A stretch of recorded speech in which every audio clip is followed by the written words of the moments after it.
धुळे जिल्ह्यामध्ये गुरुवारी रात्री झालेल्या मुसळधार पावसामुळे आणि दिवसभर झालेल्या पावसामुळे पांझरा नदीला मोठा पूर आला होता। आपण बघू शकतो की आता पावसाने या ठिकाणी विश्रांती घेतलेली आहे, त्यामुळे पूर देखील कमी झालेला आहे।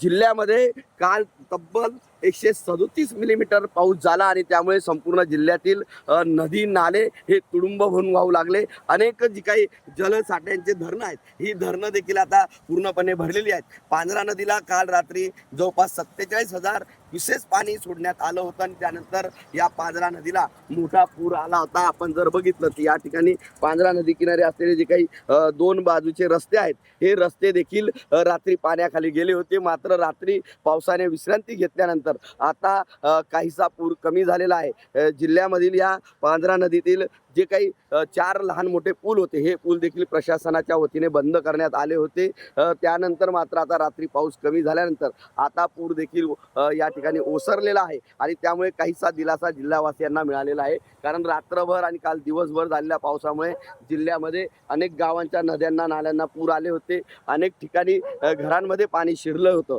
मात्र आता यानंतर पाऊस थांबल्यानंतर आता ही परिस्थिती पूर्ववत झालेली आहे। मात्र असं असलं तरी प्रशासनाच्या वतीने जिल्ह्यातील शाळा महाविद्यालयांना सुट्टी जाहीर करण्यात आलेली आहे। खबरदारी म्हणून ही सुट्टी जाहीर करण्यात आली असून आज देखील पावसाचा इशारा देण्यात आलेला आहे। आता सध्याच्या स्थितीमध्ये हा पाऊस आता थांबलेला आहे आणि पावसाने विश्रांती घेतल्यामुळे काहीसा दिलासा जिल्ह्यावासियांना मिळालेला आहे।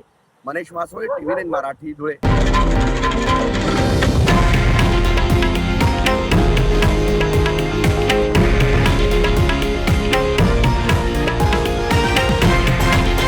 हे आहे देशातील नंबर 1 न्यूज नेटवर्क आणि आपण पाहत आहात TV9 मराठी, एकमेव।